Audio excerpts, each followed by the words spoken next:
afternoon, friends. Good afternoon, friends. That's the spirit. You young people, that's the spirit we need. When we begin a program of this nature, my friends, I welcome you to our program known as Born to Excel. This is a program which will make you feel by the end of this course that every single one of you is born to excel. Do you believe it now? Yes. I do not hear enough voices. Yes. Do you believe it? Yes, if you do, it's up to you. If it is to be, it's up to me, said John F. Kennedy. And he taught millions of teenagers in the United States to say that to themselves. If it is to be, it's up to me. Shall I request all of you to say these words after I take the first half, you repeat the second half. The first half is, if it is to be, it's up to me. Would you say it again? If it is to be, it's up to me. Well, if you are convinced about that, we will proceed with our program. Friends, life is all about winning. And winning comes only to people who have an attitude to win. And that's what will determine your altitude in life too. What do I mean by that? The heights to which you will reach will be determined by your attitude, especially if you are one of those who believe in win-win attitude towards life, you will make it. Success is the birthright of every single one of us. Do you believe it? Yes. Do you want it? Yes. I'm glad to hear this.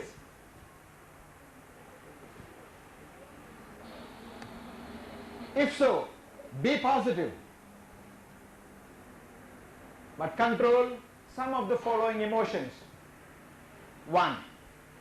If by chance you harbor a lurking dislike for human beings who are around you, if so, get hold of that and have some control over it. If you want to win in life, if you want to go on the way you are, you don't have to change anything, huh? Go on. The second emotion.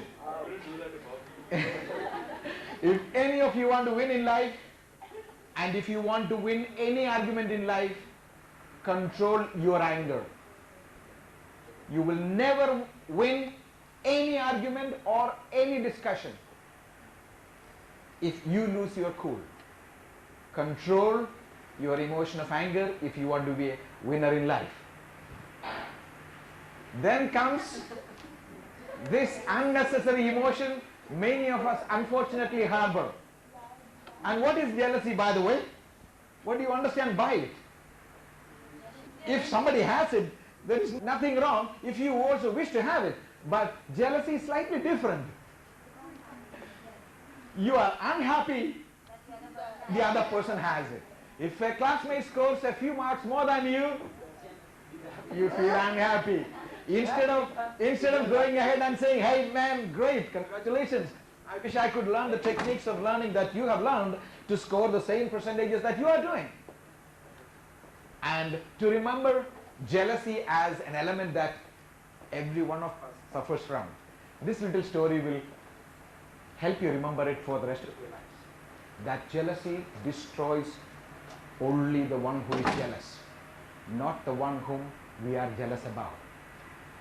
There were two men. One was very hardworking and had a terrific life with family, children, everything that he needed in life was with him. Enjoyed life. Neighbor, absolutely lazy, puffing all day and kept on praying to Almighty God apparently. Please give me the good things you have given to my neighbor. Please give me, etc., etc. Ultimately, as the story goes, God appeared to him and asked, what do you want, son? Please give me all the good things you have given to my neighbor. Is that all, son? I'll give on one condition. Whatever you ask, I'll give it to you. But I will give twice that number or double that number to your neighbor. If you agree to this condition, we are on. Though he was a very jealous-minded man, he thought for a while, in any case, I'm going to get everything I want in life. Hey, let him get twice or thrice, I don't care. He said, okay, I agree to the terms. Knowing his crooked mind, Almighty said, son, since I know you pretty well, let us have a contract between you and me signed properly. And they had a contract. And the first thing he asks is a fully furnished double-storied villa. There it was even before he finished asking. What does he do? The first thing, he goes to the balcony level to see what has happened on the other side of the compound wall. What does he see? Two beautiful identical villas on the other side. He said, hey, one house is enough for me. Calmed his jealous mind. The next thing he asked, I want a very handsome and intelligent son, and he was married. He had no children. He said, I want a very handsome, intelligent son and a beautiful, bright daughter. There it was, two beautiful children. And that evening they go for a walk. And they look through the gates of the other compounds, and what do they find? Four beautiful children. Two girls and two boys playing badminton and having the time of their life. He calmed his mind, further telling himself, hey, two kids are enough.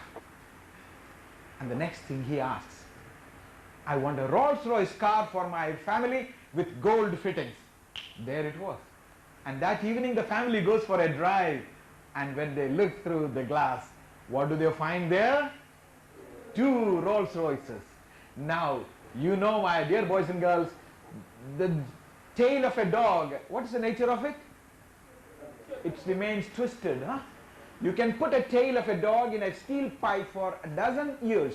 If you pull the steel pipe out, what would happen to the tail? It would go back to its original status of twistedness. Same is the nature of a jealous man's mind. Guess what he asks Almighty God next?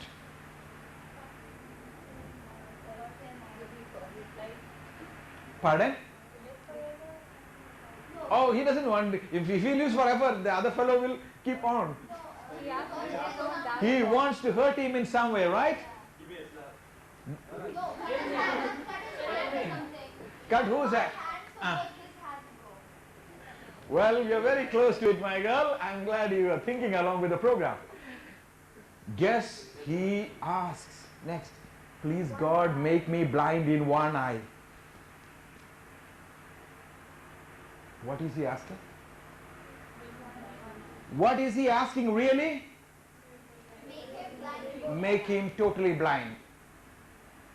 And God Almighty, knowing his crooked mind, our son, you really want to go blind in one eye? Yeah, I want to go blind in one eye. Not knowing that God knows every thought that he was thinking about. And God said, you go blind, son. Fine.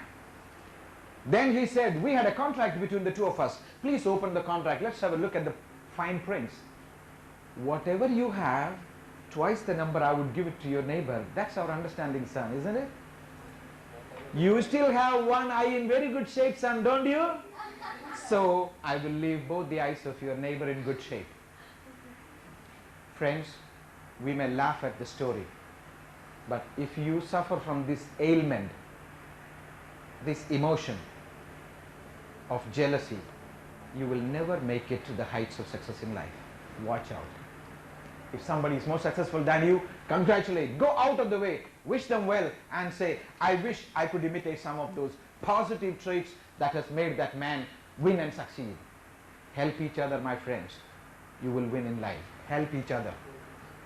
And that's what winning is really all about. Lastly, unnecessary pride. If any of us have got the extra blown head simply because of handsomeness or beauty or health or wealth, friends, it is momentary and it is just a gift given to you. Don't you ever think you own it. You are given that. Whatever you may possess, use it to the best advantage to you and to the advantage of people whom you owe responsibility. Whatever it is. A proud mind always comes down with failure. Negative emotions of this nature will not take you to success of ladder. Now, our story, Born to Excel, is based on a simple story from a village background. Before I proceed further, I shall request all of you to remember the two people, most valuable people in your lives who have made this education possible for you. And please don't take them for granted. First I speak as a parent, then I speak as a trainer, then I speak as a psychologist. Please do not take them for granted. Continue to pray for their good health, continued employment or business success, so that your life will be secure, so will theirs be. Don't ever treat them like dirt. And throughout life, I beg of you, take good care of them and you will have blessing coming all the way through. Remember my words. I'll give you why I speak with that much sensitivity about that issue. A good number of boys and girls who are well provided by reasonably well-to-do parents, they take them for totally granted, and they wake up to the shock only when misfortune hits. Pray that it never happens to you, because I have seen a few cases of misfortune that has hit. Please pray for them. Now this is about the story of a simple village man. He was not making enough money to meet both ends. He asked his illiterate woman at home, is there anything you can do to improve our income in the farmhouse? She said, I can think of an idea. I'll hatch batches of eggs. And either we can sell chicks or we will sell broiler chickens. The man said, yes, my girl, that's a good idea. Go ahead and start your work. And when she was hatching one batch of eggs, he found two eagles' eggs somewhere in the forest and brought them and put under one of the hens hatching these eggs. Along with the chicken's eggs, hatched the two eagles' eggs too. These two birds were different in shape and size and color, but they behaved like chicken, scratching the earth, looking for earthworm and grain. Why? They were brought up in that atmosphere, and that's all what they sow to imitate. Friends, if you have friends who are weight that is around your neck that is going to drag you down, you will be in trouble. If you have got friends who are healthy, who will take you to the heights of achievement, you are a lucky man. We will come to that one day. Whole day is about developing right friendship and avoiding friends who are destructive friends. We'll come to the next stage of the story. The birds grew big. The two of them had wings strong enough to fly, but they did not know flying was all about. A neighbor who was a lover of wildlife saw this phenomenon and requested the owner, hey man, you have got two of those eaglets. You know my love for wildlife. May I train one of these to fly and you keep the other? And he said, okay, be my guest. He takes the one home and he holds that little bird in his hand at that height and drops his hand from below. What happens? It falls like a chicken. He patiently holds that bird several times until she was able to slide down, fly down, glide down gently from that height. Then he takes her to the first floor balcony level with several pieces of meat in his hand and allows her to glide down to the courtyard and snaps to come back to pick up those pieces of meat. She missed it several times while she was trying to take one on flight. He patiently trained her to be able to snatch a piece of meat while she was flying. Then he bought a cage full of sparrows and went up to the top of a small hill in the village and allowed her to fly down all the way to the village and whistled back for her to come back. As she flew back, he would let one of those sparrows out and say, go, catch, kill and eat. Where? She was not trained for it. She missed several of those little birds.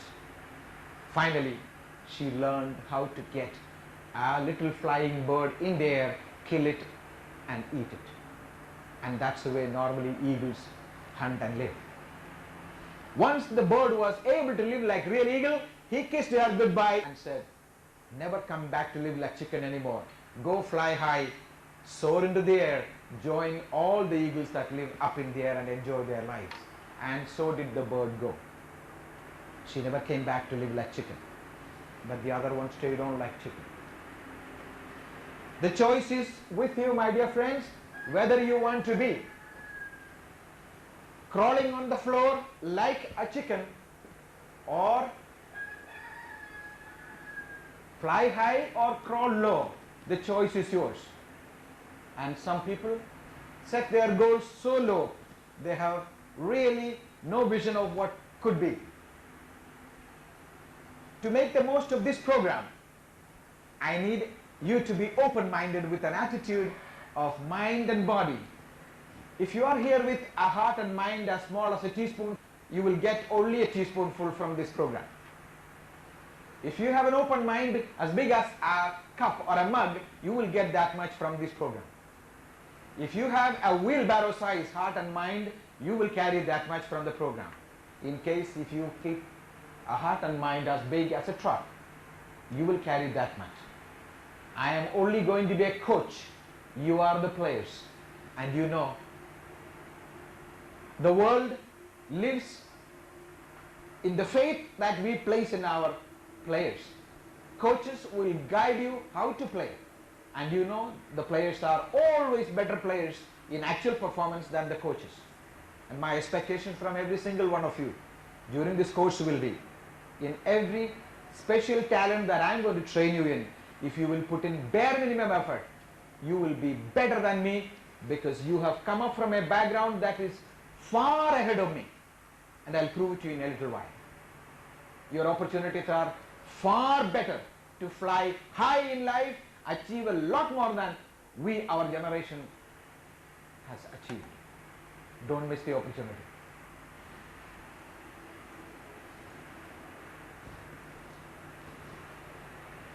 We proceed in order to benefit maximum from this program, an attentive listening.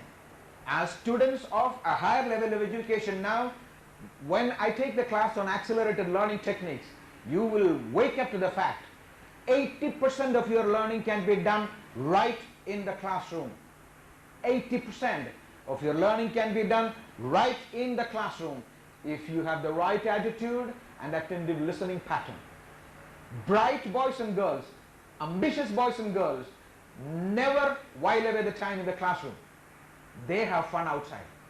In the class, they are so committed, they know hard-earned money is invested in paying this teacher, and they make the maximum use of the available opportunity and the staff available, library available, facility available. I'll give you evidence and proof of boys and girls, men and women who have done it and made life easy. There was a king who heard about a musician in his country.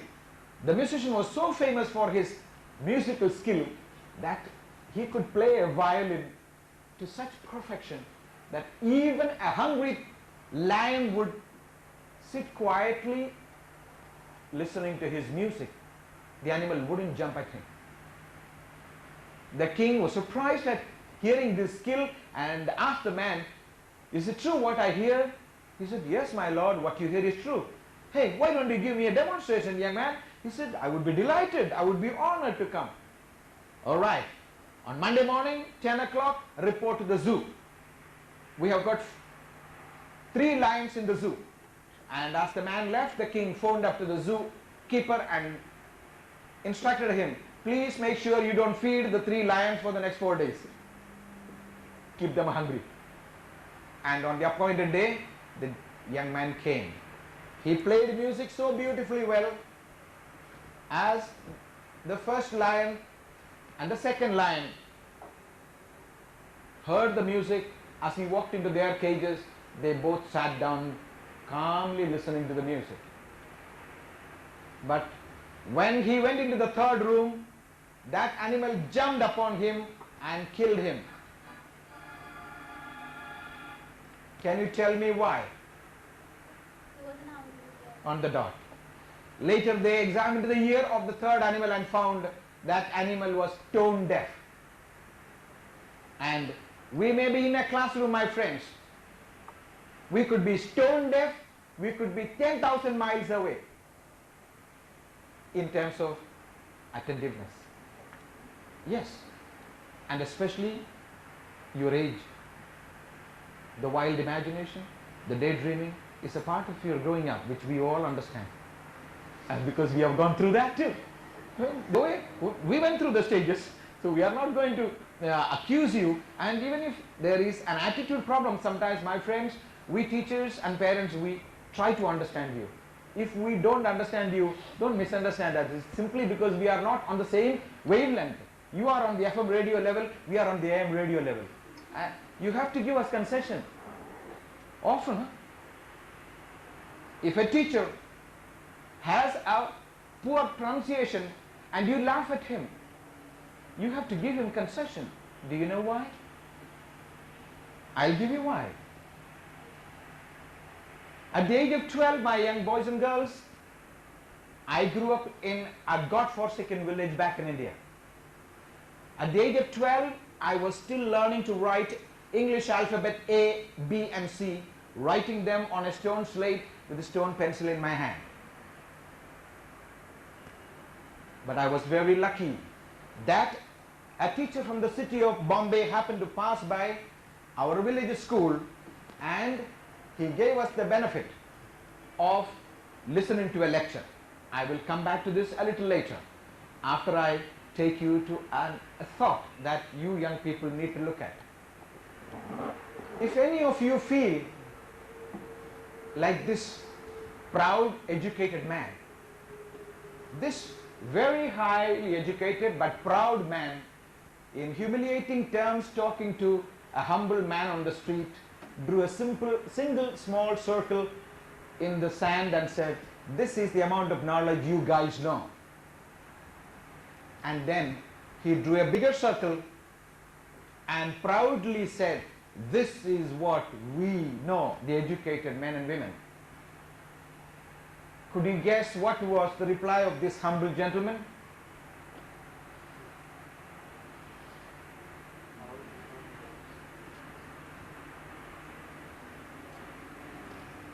He in simple terms smiled at him and said, "Brother, this is what you and me do not know." Face up to the fact, my boys and girls, today no one can claim to be educated enough. If anybody feels that he has got enough education and he is one of the best in his line of activity, he will be shocked and he should be fully prepared to see someone far superior to him right at the corner. The knowledge is so fast expanding. Anyone who keeps the antennas folded is going to not have even meal on the table in the next generation. Success. That's what we all want. Now, I mentioned about a Bombay teacher who came to our school, and he volunteered and spoke to the principal of our school, or headmaster of our school, and said, "I would like to talk to your senior children, that is 8th, 9th, 10th standard. I would like to let them know what is possible and what's available outside this little village." We were thrilled to listen to him. I assume he spoke impeccable English. We didn't understand one word of what he said. But a teacher translated it for our benefit. And the words that I heard there were these: "Heights by great men reached and kept were not attained in a sudden flight, but they, while their companions slept, were toiling upward in the night." This is a quotation from the great poet Longfellow. Friends, once I understood the meaning of it, I share with you the honest truth that from that day, at the age of 12, from that day onwards, I never slept between 4 a.m. and 6 a.m. in my whole youth, till I passed my master's degree with a first class and first rank from Pune University. The first Malayali to take the honor of the first rank from Pune University. Friends, I am not trying to boast. I may have missed many youthful, beautiful hours in my sleep in my youth. But I can confidently and with gratitude to Almighty, I can say, I can afford to sleep any day I want to sleep now. I laid the foundation on those wakeful hours. And by God's grace, after that, I taught in the university because I was in love with teaching as a profession. I taught for 1 year, but the income for a man was not good enough to take care of himself, his poor parents, and 7 sisters after him. So I quit. Then I went into business management studies and continued to teach 1 hour in Sophia College Polytechnic in Bombay. Took up a salesman's job, from there to sales executive, then to sales manager, then to sales director, then to marketing manager, marketing director, then in Bahrain as marketing manager and an executive director of a large luxury private hospital for a good 7 years. Then at the age of 45 and 46, I went off to the United States with me, my wife and my only son, who was then 13 years of age, to do my lifetime ambition, MBA in the United States, which I completed. And then I came back here. Now I talk to you as a parent. My dear friends, we parents expect nothing from you all, except give us the assurance that you can take care of yourself now and you can take care of yourself later in life. That's all what we want. Nothing else. Do you think your parents want anything else? Let them be able to kneel down or bow down or prostrate down and pray every evening. Thank you, God, for giving me this child. If they are able to pray that, you are a very successful person right now. On the contrary, if they are anxious, worried, and even asking Almighty, why me? Why did you give this burden to me? If that's a prayer, please go inside and ask yourself, why are you not at your best now in different roles you play?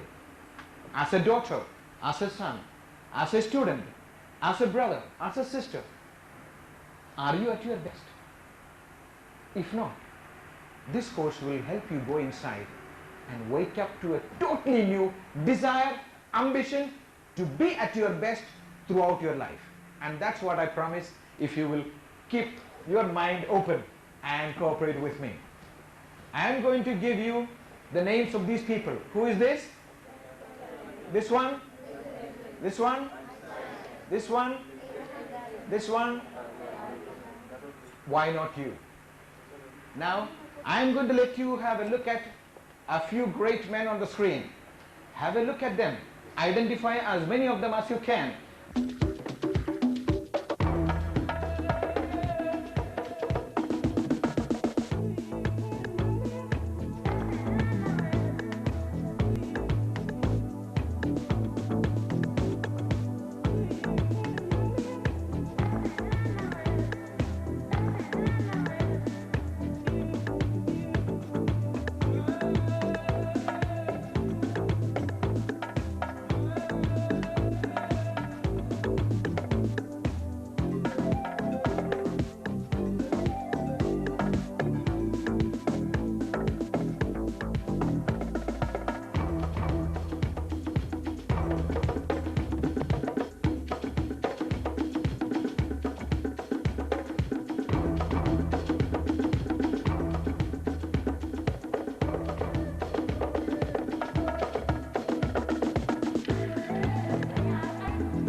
friends, of all the people whom you saw there, or the people whom you read about on this sheet of paper, they had dreams, they believed in their dreams, and they went after their dreams wholeheartedly. This is the time for you, young people, to develop your own dreams. And if you have got a mind that is set on a goal which you desperately want, nobody can deny you that, provided you are willing to put in the effort that will take you there. Bill Clinton, whom you saw on the screen, at the young age of 15, do you know what that young lad did? He went to meet then President John F. Kennedy in the White House. And he had a 15 minutes meeting with John F. Kennedy, at the end of which, when he got up to leave, he stood up, saluted the President and said to him, "Mr. President, one day I will be back in your chair." At the age of 15. That's called clear dreams, boys and girls. That's called clear dreams. Think clearly about your future. Don't be afraid of future. If you have dreams, you will find the resources within you and around you. The greatest need of the day, according to me, is this, my friends: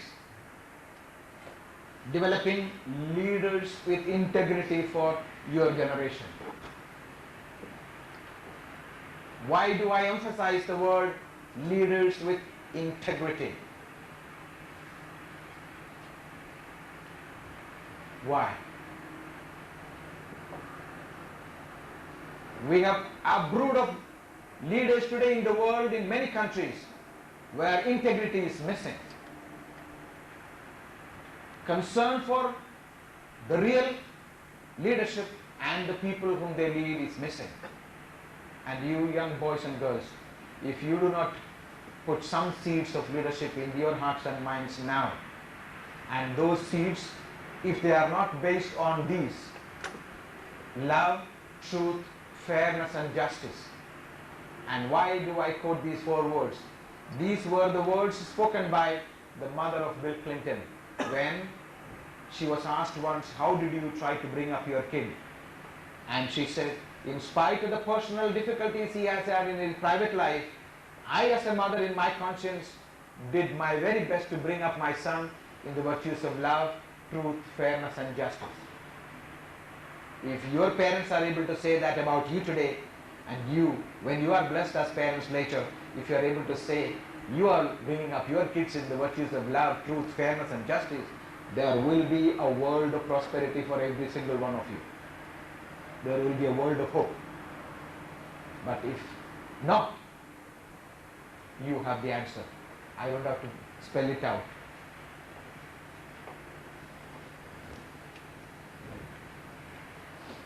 A vision of leadership.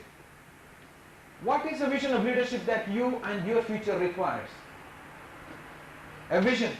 I understand that almost 55% of the world's wealth is today plowed into killing readiness between countries. What do I mean by that phrase? In arms and ammunition and war readiness. More than 50% of the world's wealth goes into that. And where does that decision come from? Leaders. And if that does not change, if those funds are not plowed into the farms to feed the hungry millions, and if that money is not plowed into the schools where the boys and girls are being educated, if that money is not plowed into those hospitals where people are suffering, things are not going to change. Now, I would like you to look at the other sheet of paper. I don't know whether I gave you the qualities of leaders. Yeah, no. Please take one sheet of paper and tick mark the most important 5 qualities. Take one and pass the other to your classmates at the back. Most important qualities in the order of priority. You have a copy. List them down and pass them around, those who did not get. Tick the first 5 qualities according to your order of priority you think are the most important qualities that a leader in today's world requires.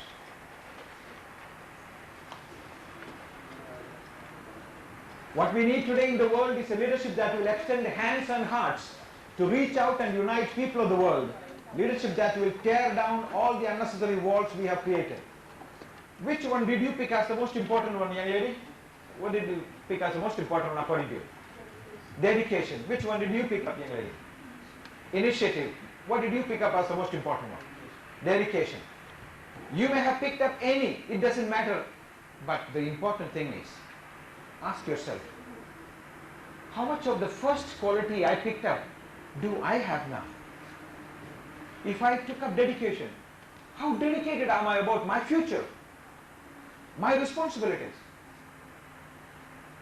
If not, think about it. For the next 10 days, look at one of those qualities in the order of priority you wrote. The first one today, second one tomorrow, third one the day after. Give it a minute of thinking. If I am not in possession of the quality that I have picked up, is there anything I can do? And my dear friends, most of these qualities with practice can be developed by most of you. Now, of all the qualities that you may have seen, what is the one quality that made most of the leaders very popular? And what is your role in this world? What's your role? Each of us can kindle a candle in this right direction. Whatever your professional, social, political or business area, if you influence people positively towards this direction of unity, you are playing the right role now. In the class, do you have an atmosphere of friendship and mutual support? Do you help each other? And if you do, you are in the right direction. Help each other. You will all win. If you have a skill or a knowledge that your classmate is struggling to acquire, hey, what do you lose? Teach a man, you will have that skill 3 times. You will be 3 times better prepared than the friend you teach. And besides, you will have built a lifetime friendship with that boy or girl whom you help to survive in the world. I request you, boys and girls, help each other. Don't put your leg on the track of your classmates running track. You run faster and show him you are better, fine. But if you are fast enough, take him on your hand and drag him along. Let him also reach the goals of life. We all need to survive and make a good living. And that's the basic goal that each one should make it. And at least an effort to help each other. Now, dream big. Don't ever keep your dreams very small. Don't make your dreams too small. Aim high. Then you will at least land on the moon if you aim for the stars. If you aim only to the top of the tree, you might hit the mud. Yes, please remember this. And to remind you about keeping your frying pan too small. Have you heard the story about keeping your frying pan too small? There was an old man who was a very good fisherman. He used to go fishing, sitting on the bank of the river. Whenever he caught a fish, he would take a stick which he used to keep with him. He would measure the fish and see if the fish was longer, bigger than the stick, he would gently put it back into the waters. If the fish was smaller than the stick, shorter than the stick, he was very happy, he kept it. A youngster was fishing side by side. He saw this peculiar behavior, funny behavior, stupid behavior. He came and asked, "Sir, what are you doing?" He said, "Son, my frying pan is only that broad." You may laugh at it. And many of us walk around with our frying pans very, very small. And a good number of people have folded up their antennas and even kept the frying pan upside down the day they got a degree and a naukri or a job. After that, they have not opened one reading book.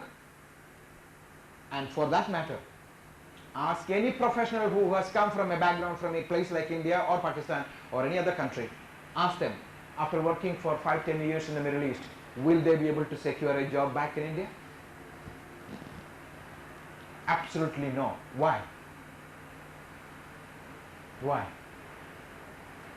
They have not kept up with the demands of those markets. No continued learning has been done. And my adult programs are aimed at waking up those people, give them a second whiff of life in executive life. Dream big, and the things that make you, your attitude will decide your altitude. As I said in the beginning, the three elements that make people succeed in life are knowledge, skill and motivation, and positive motivation. Now let's come to the key factor of today's class. I had a dream. Who said it? Martin Luther King. Before this decade is out, we shall place a man on the moon and bring him safely back. Who said these words? John F. Kennedy, of course. Ask not what America can do for you, ask what you can do for America. The same man. 7 years ago, our fathers brought forth on this continent a new nation conceived in liberty and dedicated to the proposition that all men are created equal. And the speech continues. Government of the people, by the people, and for the people shall never perish from the surface of the earth. Who said these immortal words 200 odd years ago? Abraham Lincoln. And how to overcome competition? Become a good communicator. Whatever little skill you may acquire, my boys and girls, if you are able to let the world know that you have a talent, they will accept you. You hide away, nobody is coming to look for you. And we begin here. How many of you ever had an opportunity to stand in front of an audience and speak? An audience more than, say, 30 people. Reasonably good percentage. Anyone who had the privilege of speaking in front of an audience more than 100 people? Satisfactory percentage. Fine. Others, just do not worry. If you will just play along the game we are going to play over the next 10 days, I will guarantee that every single one of you will be able to stand in front of an audience and speak without any nervousness, any fear. Are you willing to try? Yes. I say it with confidence, you will win, because I have trained more than 6,000 young people in the last 7 years. Not one has buckled, and every single one of them is on a videotape with me. So good, so good. You cannot tell the difference between somebody who had previous experience and somebody who never had any previous experience by the time we are through with this course. Do you believe it? Yes. And if you believe it, you will be one better than the other when we are through with the course in terms of the art of public speaking. The qualities of leadership that I showed you, we had a good look at it.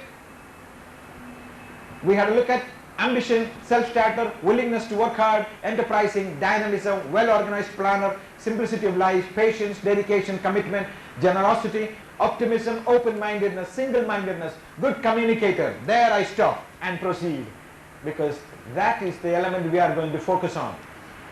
Effective communication through public speaking is the one element that made those leaders most effective and popular. And this is an art that can be learned. It can be learned, and it can be learned with ease, with the method we use.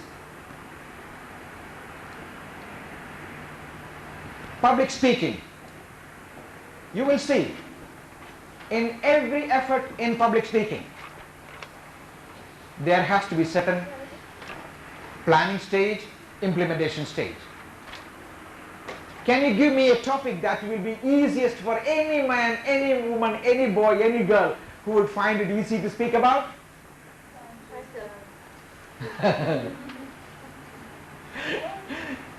She was on the dot. And you smiled and appropriate, laughed at it appropriately, correctly.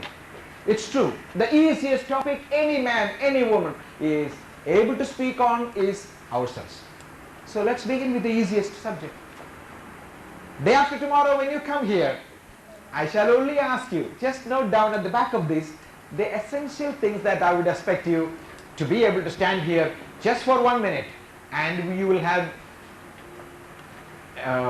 we will have you videotape in order to show you how you look on the first occasion. If there is anyone, oh, don't be afraid. We will not show it to anybody else. This is a training session where you are going to help each other to win. And the last day's videotape, you will be proud to exhibit to anybody. That I promise. First day's video is only for you to look at yourself on the screen and see how you look. And subsequent days of training, at the end or the last day when we videotape you, you will be very happy to show it to anyone in the world, especially to your parents. And when they see that, they wake up. And if there is an opportunity, I might even ask all the parents to come on the last day and see what you are able to do. I promise you, they will begin to stand up and salute you when they see you do what you do. I have seen it happen. I have seen parents crying with joyful tears and hugging their boy and girl. We never realized you were able to do this. All these years, we didn't give you the opportunity. That kind of tears of joy I have seen. Plenty, not once, not twice, many times. So, first thing, when you come up here day after tomorrow, I don't think you have any problem letting us know your name. Before that, you definitely know how to say good afternoon to your friends. I hope you will greet everybody, huh? Greet the audience pleasantly, cheerfully, and take a deep breath, come in front and say hello, good afternoon friends. Then, my name is, I hope you won't forget your name by that time. Or some people in nervousness, they do. Huh? I know what, when you see the video later, you will see how even adult people can forget their names because of the nervousness tension. I had a 14-year-old boy in one of the batches. He had a t-shirt hanging outside on the first occasion. He was pulling at the t-shirt, pulling in his nervousness. And next day when the training session started, I requested, Rajiv, why don't you tuck your t-shirt in? I made the biggest mistake. He pulled the pants down.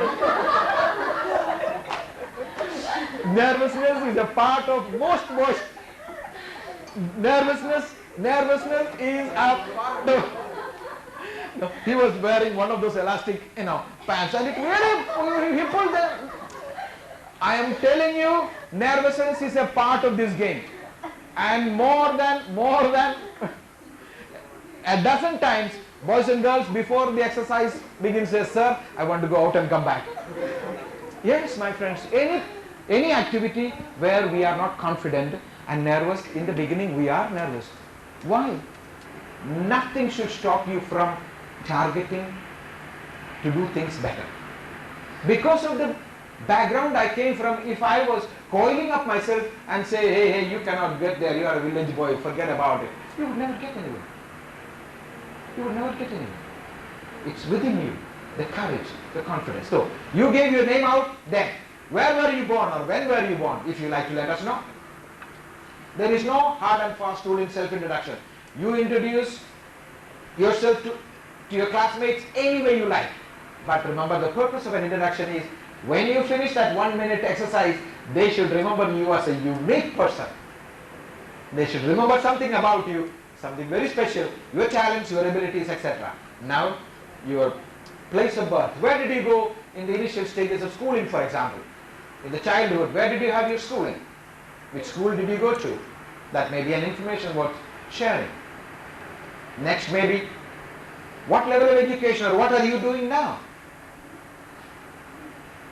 Then, what subjects you really love learning, enjoy learning? Then, what hobbies do you enjoy? Other than eating and sleeping, of course. Just joking. Next, you let us know your hobbies.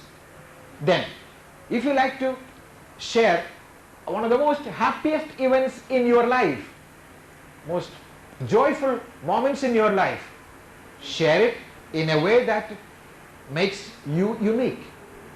And finally you say, I hope you got a good idea about me, and I hope you remember me as a good friend and a classmate. Thank you very much. Simply conclude any way you like. What I want to see is that you are able to stand here without shivering and without unnecessary nervousness, and be able to look at your classmates and address them. And the methodology will be taught in a few seconds. That simple exercise for 1 minute. Will you be all ready by day after tomorrow? Yes. Can I count on you? Sure. Then you are on. Absolutely on the dot. On the last day, you will be happy to invite your parents to see what you are able to do. Right. one of the things to remember, if you ever go in front of an audience, never go without reasonable planning. And means you should know what are you going to do, who will you be talking to, what are you trying to do, or why are you going to do what you are going to do, where will you be talking, what time of the day will you be talking. These are all factors that will influence your decision as to how to prepare for the speech. Planning. After that, we have got to look at the content. What do you want your listeners to think, feel and do? Identify what you know and what you need to know. Distinguish between opinions and facts and ideas. Be factually accurate. Focus on main issue. Prepare a good introduction. Have interesting content. A clear concluding message for audience to remember and act on.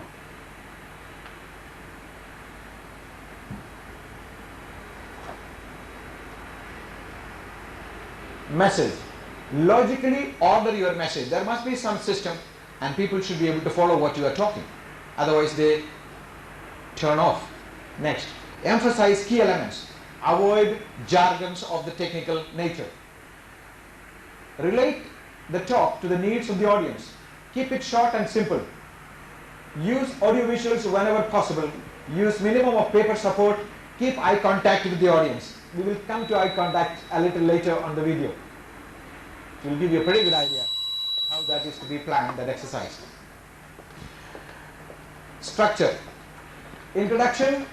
Start with a statement that draws immediate attention. Tell them what you are going to tell. Then, in the middle, tell them what you have to tell and the benefits, pluses and minuses of what you are going to discuss, depending on the topic of a choice.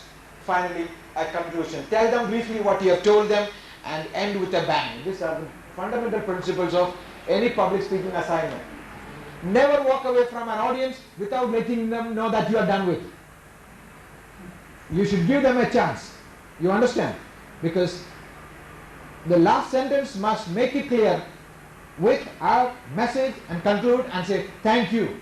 Then they know you are ready to go. Never walk away without a thank you note. Style. Go well dressed, project your voice loud and clear with enthusiasm. Never start softly in front of an audience. If you do, you buckle. Always start with a voice that is loud, energetic and powerful. Then all of a sudden the adrenaline seems to help you to keep going. Next, be fully involved and committed with what you are going to talk or do. And that is all the more true whatever professional commitment later in life. If you are not committed to a job or a career or a vocation, don't take it. Otherwise, learn to fall in love with the career that you get. You young people, when we deal with career planning, I'm going to wake you up to the fact. If you didn't get what you loved, learn to fall in love with what you get. That's the principle of career choices in competitive world. Hold the audience with proper eye contact. We'll come to that. Stick to the time schedule. Never appear in public without proper preparation. Practice every speech that you make. Winston Churchill will be your model. I read in a biography where he says he practiced every speech on an average 9 times in the bathroom mirror. Then he would practice at least once or twice in front of his junior staff in the office. Only then he would ever appear in public or on a radio station. You understand? Therefore, his speeches were chiseled out, words were precise and not hazy messages. Toastmasters method is what we are going to use to help you easy and slowly learn the art of public speaking, which is based on better listening, better thinking and better speaking. I am a Toastmaster, and Toastmasters is a club which is spread all over the world. Friends get together, help each other to learn the art of public speaking. And there are stages and stages of training until you get degrees for accomplished Toastmaster, distinguished Toastmaster, etc., etc. Icebreaker is what you are going to do. A 1-minute brief speech about you, introducing yourself to your classmates. That is the first assignment. And to get there, so let's go into the video. Thank you. Mr. President and fellow delegates. My heart starts pounding. I'm very pleased to be here today. My mouth is so dry. ご参会の皆さん、ようこそおいでいただきました。膝がガクガクしちゃったな。Welcome to the 10th annual fashion show. My palms are sweating. Mesdames et messieurs, I can't swallow. pleasure to introduce. I can't even remember my own name. The Sunday Times of London first reported the findings of a study in which 3,000 people were asked to identify what terrified them the most. Some were afraid of heights, some afraid of the dark, some were afraid of bugs, some were afraid of snakes, some afraid of dying. But the single most compelling fear most often mentioned was the fear of public speaking. The fear of speaking before a group is both unnatural and learned. In this film, we will explore the communication factors that will enable you to rapidly become as effective communicating before an audience as you are to one person. Whether you speak to 1 or to 1,000, your ability to communicate effectively is the single most important activity of your life. History has proven that the ultimate determination of a leader's effectiveness is his ability to communicate. Without a doubt, the same is true for each one of us. And yet many of us have learned to be uncomfortable speaking in front of a group, a situation most of us must face. A major part of the problem is that we tend to separate public speaking from other kinds of communication.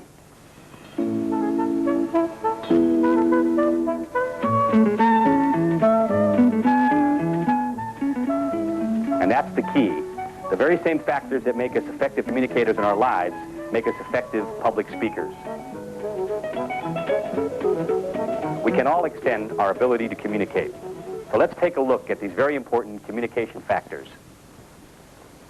Regardless of what we're trying to communicate or whom we're trying to communicate with, all communication has one message in common.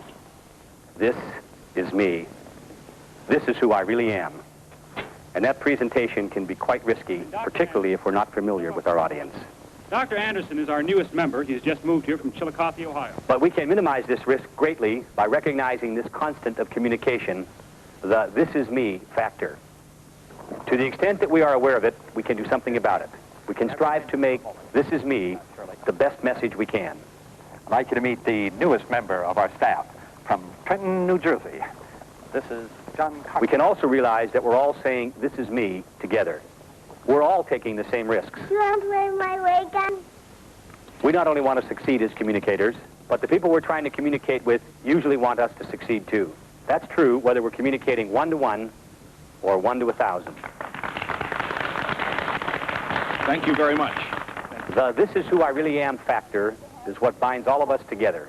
It's the one message we're all putting out all the time. Thank you very much. I appreciate it. If the first communication factor is that we're always saying "this is me," then the second factor is actually what we don't say. In other words, our communication without words. Our bodies, our expressions, the way we dress, our posture, the way we sit, stand, walk. A lot of things. I didn't bring my resume today. Our whole nonverbal selves can say as much, if not more, than the largest vocabulary. No content. What we don't say can reveal how we feel about ourselves, That's exactly how we approach other people, who we think we are, and how we think the world perceives us. Hello.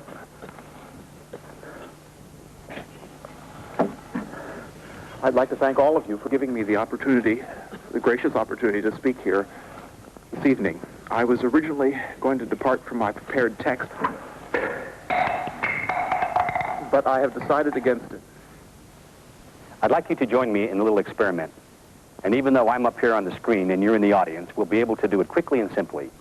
Please place your right hand up in the air like this. Close it into a circle. And very carefully, while continuing to keep the circle, place it on your chin. How many of you actually placed your hand on your chin, which is what I asked you to do?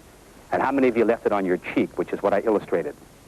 In dealing with hundreds of thousands of people in live seminars over the past 10 years, I have found that most people will put their hand on their cheek and not on their chin. They are more influenced very often by what they see than by what they hear. I believe this is a dramatic illustration as simple as it is, of the power of nonverbal communication. Most people are more influenced most often by what they see rather than by what they hear. In fact, Dr. Albert Mehrabian of UCLA, in his book Silent Messages, tells about some interesting conclusions he came to in a study of trust and believability in communication. He believed that to deliver a consistent message and establish high levels of trust and believability, we must be very aware of the three aspects of communicating, that is verbal, vocal, and visual. It's interesting to note that he's convinced that only 7% of our impact with an audience comes from the words that we speak, 38% from the vocal qualities, and a whopping 55% of the impact we create with an audience comes from the visual or nonverbal part of our communication. That means, in essence, that the greatest part of your communication effectiveness is not determined by what you say, but by what people see. That brings us to our third communication factor, which is communication skills. What are they? Let's look at eye contact first. One of the reasons for the expression scared rabbit is that a rabbit's eyes are constantly moving, nervously scanning his total environment. When we speak, this tendency can be called eye dart, and it's a very, very common problem. Psychologist answering questions submitted by mail from worried Harry. It shows lack of confidence, denoting to your audience that you're either not very sure of what you're saying or not very sure of yourself. Another common eye contact pattern is the triangle. In the triangle, we keep looking at the same three people over and over again. Well, could have been last week, yesterday. Yesterday was a day. The triangle is not as bad as the eye dart, especially for the three people we're repeatedly looking at and talking to, but it won't be long before the rest of the audience begins to feel neglected and left out. I'm not sure which. How many people recognize the copy reader? Yesterday was a day in which I did absolutely. It may be a good technique for radio commentaries, but it's not at all effective with a live audience. Yeah.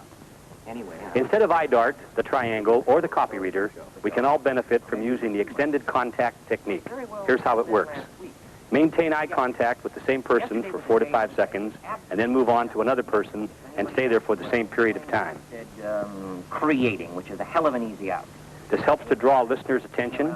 It creates an intimate environment with your audience, helps you to focus your own attention, and stay right on target. Answering questions submitted by mail. Another communication skill has to do with the old bugaboo of what to do with your hands. Actually, what to do with your hands is part of a larger question, and that is the question of overall posture and the use of gestures. Let's look at a catalog of common speaking gestures. First, there's your basic fig leaf. One person who, having neither the life jacket of talent, The stern nor father. the rubber dinghy of sufficient training, The sway. balance on rocky shoals of contrapuntal composition, slipped beneath these waters and The perished jangler. in the briny deep of musical oblivion, was the Flemish composer The arm lock. Work will concern us this evening. Orphaned at an early age, Parade rest. parents struck down by gout and pyorrhea, respectively, little Aram was forced to seek employment And the ever-popular podium clutch. and apprenticed himself to the great Maximilian Hodenbroek. Khachaturian soon became a master craftsman in his own right, turning out knives, axes, and swords with great proficiency.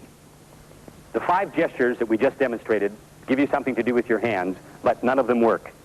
You can use your hands for natural, well-timed gestures to help you communicate effectively.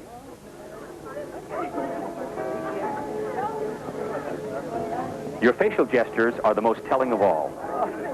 The key to using gestures, posture, and facial expression successfully is to be totally natural. No, I know. But you're both assassins. Remember, we communicate all the time without even trying, so it's vital to become aware of these critical factors and how to use them in a natural way when we speak to a group. While gestures and posture certainly have a lot to do with our total visual impact as communicators, so does our appearance, how we dress, and how we groom. The key to remember is that there aren't necessarily any right or wrong ways, only appropriate ones. The total visual and physical impression we make as a result of our clothes, our hair, our grooming, and our physical attitude, and even things like having our coat buttoned or unbuttoned, wearing a tie or not, these all determine our impact on listeners. The key word is appropriateness. Hey, I hope I'm not late for the interview. While it is true that the greatest part of our impact comes from our nonverbal communications, words are crucially important as they do form the centerpiece of our message. Use words to create pictures. Use stories to create involvement. The more precisely and vividly we use language and words, the more effectively we communicate our mental images. The palindromic expression nipsoninnomima me mononopsin was long... We should also strive to make our language appropriate for ourselves as well as for our audience. False theories concerning the construction of the polis, or Greek city-state. Now, the horse, or hippos, as the Greeks would call it, comes from the Latin word equus, meaning doggy. Since language is learned, we can all improve this basic communication skill. Like all the other parts of communication, it's really a matter of practice. Action because the independent truck driver faces a... Our unique individual voices are our principal communicating tools, and that uniqueness can be either effective or detrimental. We can dramatically change the quality of our voices if we choose to. Our voices may be too loud or too soft. Tax structure, which is totally unfair to the... Perhaps we speak too rapidly, or tend to trail off or swallow our words so people can't understand us. And it makes no difference how many places... Our delivery is important to understanding. Especially when you take the entire family. For example, take my wife. Please. Whatever your delivery is now, it can be dramatically improved. A tape recorder would be a very good beginning. Simply by listening to yourself again and again and practicing to overcome vocal challenges can work wonders in a very short period of time. Let me invite you to consider public speaking, not as a kind of performance. Anyone can change a monotonous flat delivery to one with impact. Whether speaking to 1 person or 1,000, the techniques and principles remain the same. They help us handle any communication situation more comfortably and confidently. And becoming more effective communicators means, quite simply, becoming more effective human beings. The next communication factor is intention. In order to be an effective communicator, you must know what it is you're trying to accomplish before you begin to speak. What is your objective? What is it you intend to do? Is it to motivate? You get out there and you work. You give me this championship. For you. Teamwork. What do I want? Teamwork. What do I want? Teamwork. I can't hear you. Who's going to win this game? We win. No. All right. Get out there and win. Is it to inform? The opening of the Oroville Dam. As you can see Is it here, to I have teach? some Chinese green beans. Anyone want to take a look at them? Okay, here. I think they're kind of interesting. Is it to persuade? Now, would you like to try that on? Now, this ring itself carries a lifetime guarantee. You know where it comes from? You know where it comes from? It comes from the Kimberley mines in Africa. Is it to entertain? He was a sort of timid soul, chain-smoking, very nervous. He was en route to watch his wife give birth to the 10th child. Is it to inspire? There are few moments in a man's lifetime when he feels truly moved to the very depths of his being. The first time he falls in love. The birth of his children. If we could only dedicate ourselves with that kind of intensity, then cancer like polio before it could be wiped from the face of the earth within a single lifetime. The most important factor of all is confidence. To the extent that we believe in ourselves, our ideas, and the value of our ideas for others, will we effectively communicate. A foundation of confidence and effective speaking techniques will make us powerful communicators. If Jack had not been old and sick, or Pekingese, it might have been a less violent event. There is a variety of ways. This combination of confidence and skills creates a delightful cycle. The more we practice our skills, the more experienced we become in expressing ourselves well, and the more confidence we build. We become caught in an upward spiral of increasing skill and self-assurance. And I'm gorgeous. Don't you agree? Help me welcome Sherry McCann. Terrence McCann knows well about the connection between confidence and speaking skills.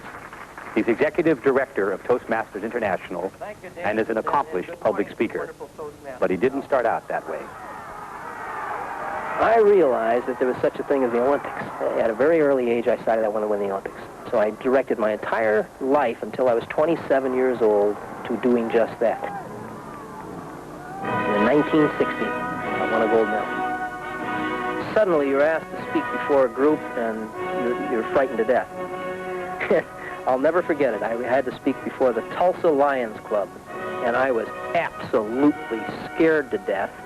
I joined the Toastmasters Club and I began to improve my ability to communicate. I began to move up in business as well. Undesirable. He says that we are what we are today because of this marvelous thing called the capitalist system and because of the vital few who were able to mold this industrial complex of America into what it is today. Even when I was young, I started hairdressing when I was 15 years old. Patricia Fripp is another professional communicator. She's one of the country's most sought-after speakers, as well as the owner of one of San Francisco's top hairstyling salons. But effective communication hasn't always been her strong suit. When I was growing up, I was not as smart as my brother, who was quite brilliant. And I always had this feeling I'm not as smart as other people, so I got in the habit of working a little bit harder and being a little more persistent, which has certainly paid off for me. I was not very well educated. I left school when I was 14 years old, and I did have a trade, but I didn't know how much in demand it would be in America. I started demonstrating men's hair cutting, in which I had to speak. And I must say, I've cut hair in front of people that have been so pitifully unimpressed. It was sad. I believe there is no greater confidence booster in the entire world than feeling comfortable standing before a group and speaking. Regarding women in business. But a lot of men and a lot of women say to me they still think a woman has to be twice as good. I would say, if you feel that that is true, do not spend your energies complaining, but spend your energies becoming twice as good. The final communication factor, and the one that makes all the others click, is participation. You will become a more effective communicator and speaker to the direct extent that you choose to participate. Here are some examples of people who have benefited by practice and participation. Forward to future opportunities with the company. These people participated in a 2-day video workshop. They were recorded at the start of the 2-day session and again at the end. Now that I've done it, I can really see the value in participation. I'm looking forward to future opportunities. That's going to get me a little bit more upset. That's going to get him a little bit more upset. And pretty soon, we're pretty damn upset. A large article or a large research project. I was at the point where I developed a fear of public speaking that was so great that I was turning down speaking opportunities. And I think now, at least I'm able to contemplate an upward spiral. Upper eyelid up, exposing the entire eye. My wife would leave the room, and I did. Writing headlines, assembling material. I learned a lot about communicating and about how I look to other people and where my nervousness blocks me and how I can unblock it. And I'm trying to get out of there, and he's going, walk slow! Opportunities to participate are unlimited. Like the video workshop, there are many groups that can help you improve your communication skills.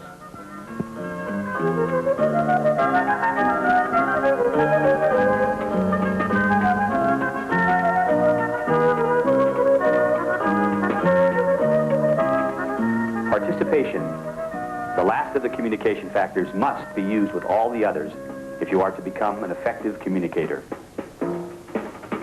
Remember, first you are saying, "This is me." Just be yourself. Secondly, your body language communicates more than you realize. There was this one mother. Eye contact, which others see very clearly, is an important sign of confidence and effectiveness, and works hand in hand with natural, unposed gestures. There is no right or wrong way to dress or look, only the most appropriate way. Your language reflects who you are all the time. Your natural voice is your most effective voice. Be on target about the intention of your communications. Build confidence and self-esteem in a positive upward spiral. And last, communication can be improved only through participation. To the direct extent that you take responsibility for making the communication connection as you go about your daily life, will you create opportunities to communicate and participate? Take advantage of these everyday opportunities, and you'll soon find, based on your own direct experience, that indeed the effectiveness of your communication is determining the effectiveness of your life. As a first step, I'm going to show you where we begin. A simple technique that could help children learn was to read well in public. Have you ever had a training? Let's see how well trained you are as of now. take one sheet of paper for each one, and I will be glad to share some of the simple techniques to begin with, and then you will see, hey, this is a piece of cake. And you will be surprised to know, take one. One of the most famous people who attended my adult program is someone whom you all know, Richard Coram. Oh, he and his wife Padma attended the entire adult program, and on the last day he said, this is one of the most integrated programs I have ever attended and has given me a lot of food for thought. I'm quoting him. And he was particularly impressed by the fact that I placed emphasis on reading skills in public. Now, may I request every single one of you to stand up with that piece of paper in your hand and just to show me how well trained you are. Imagine, and I am an audience of 30, 40 in front of you, and I'm going to watch every pair of eye as you stand and read. Please stand up and get everybody.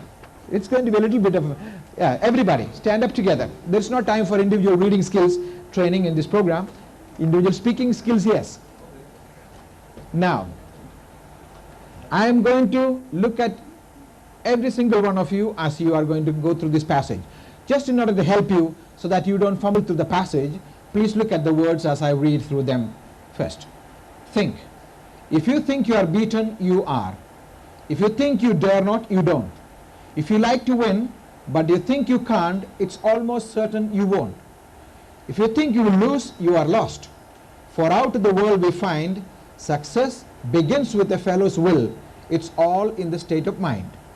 If you think you are outclassed, you are. You have got to think high to rise. You have got to be sure of yourself before you can ever win a prize. Life will always go to the stronger or faster man, but sooner or later, the man who wins is the man who thinks he can. Now, when I say, get set, ready, go. Every single one of you will go together like kindergarten children. Let's have some fun. Get set, ready, go.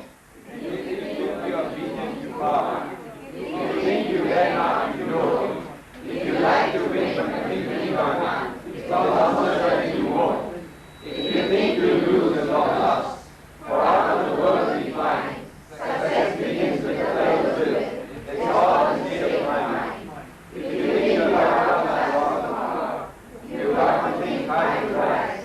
You got to be sure of yourself before you can never win a prize. Life's battles don't always go to the stronger or faster man, but sooner or later the man who wins is the man who thinks he can. Now, the fundamental principle of reading in public or speaking in public is to hold your audience with the eye contact. Just a few, handful of you raised your face from the paper and looked at me as your audience. Congratulations. I am not blaming others. Please, I understand it. There's no problem. Now, my friends, if you do not maintain eye contact, the audience lose you. Unless you hold an audience, they are not paying attention to what you're reading or speaking. And the only way to hold the audience is reasonable eye contact, moving from person to person, scanning the audience on a regular basis. Otherwise, you will not hold the audience. Remember this. And let's practice. Just watch me. Simple technique. There are no hard and fast rules. Whenever you are confident and able, look at the audience and fall back on where you left off. That's all. Just watch me for a few seconds. Think. If you think you are beaten, you are. If you think you dare not, you don't. If you like to win, but you think you can't, it's almost certain you won't. If you think you will lose, you are lost. For out of the world we find, success begins with a fellow's will. It's all in the state of mind. As I said, there are no hard and fast rules. Only be sure about the passage you are reading and be able to fall back on the spot where you took off from, that's all. And remember, if you do not understand what you are reading while you are reading to an audience, they don't understand you either. I repeat, if you don't understand what you are reading while you are reading to an audience, they don't understand you either. Did you get me? All right. So let's do it as a common group. Now put some life into it, put some energy into it, and some rhythm in, giving the impact. Get set, ready, go. Think. If you think you are beaten, you are. If you think you dare not, you don't. If you like to win, but you think you can't, it's almost certain you won't. If you think you lose, you lost. How in the world we find success begins with the fellow's will. It's all a state of mind. If you think you are outcast, you are. You've got to think like high class. You've got to be sure of yourself forward. You can never win a prize. Life battles will always go to the stronger or faster man. But sooner or later the man who wins is the man who thinks he can. All right, you may take your seats. When you go home today, sit down and write the entire speech down logically, sentence by sentence, the way you would like it to be heard by your friends. If you want to be a winner, write it. Then, read it aloud in front of your mirror several times. Stand there, practice the reading skill, eye contact and reading skill. Then, once you have most of it in your head, after all it was a speech about you, most of it will be learned without having a paper in your hand by the time you have read 10-15 times. Then, turn on the tape recorder and turn the recording system on. Read it once and see how long it takes to finish. Time it. 1 minute or less. Next, listen to you on that tape recorder. And if some of you are lucky to have a car, you are driving, put that tape in the car when you are going up and down to college. Listen to it. And you will want to improve. And when you are here day after tomorrow, we will have you with your tape. Then we come to showing you your performance on the screen. And once you see yourself on the screen, you will realize your strength and your weakness. And you will want to improve. This is normal. And all of us can improve and improve significantly if we put in the effort. Roots of education may be very bitter, but the fruits are very sweet, my friends. Learning is earning. I repeat without any hesitation. Learning is earning. Name, fame, wealth, happiness, all, everything learning produces. Take it or leave it. And one request I have in concluding this message is, please, my dear boys and girls, let your learning be based on 4 walls, not just 3 walls. What are the 3 walls that you are strongly building on? Reading, writing, and arithmetic, the 3 R's of the old education. You all have technical qualification, knowledge and skill. But I beg of you to include the 4th most important supporting wall. It is spelled character. Double R. Our leadership in the world today, many of them, have great educational management capability, but missing character. That's where we have missed out. We have failed. Have faith in you. Have faith in your parents. Have faith in the people around you, friends, relations. And above all, have faith in the Almighty. If all this is there deep inside you, nothing will go wrong. There is always a place waiting for every single one of you. It's for you to look out and find out what is it that I am expected to accomplish in this world. You are the best judges listening to your own inner voices. You are the best judges listening to your inner voices. Am I at my best? What are my roles? Am I going to be at my best in every role I play? I wish you the very best and look forward to your active participation like today, also day after tomorrow. God bless us all. Thank you.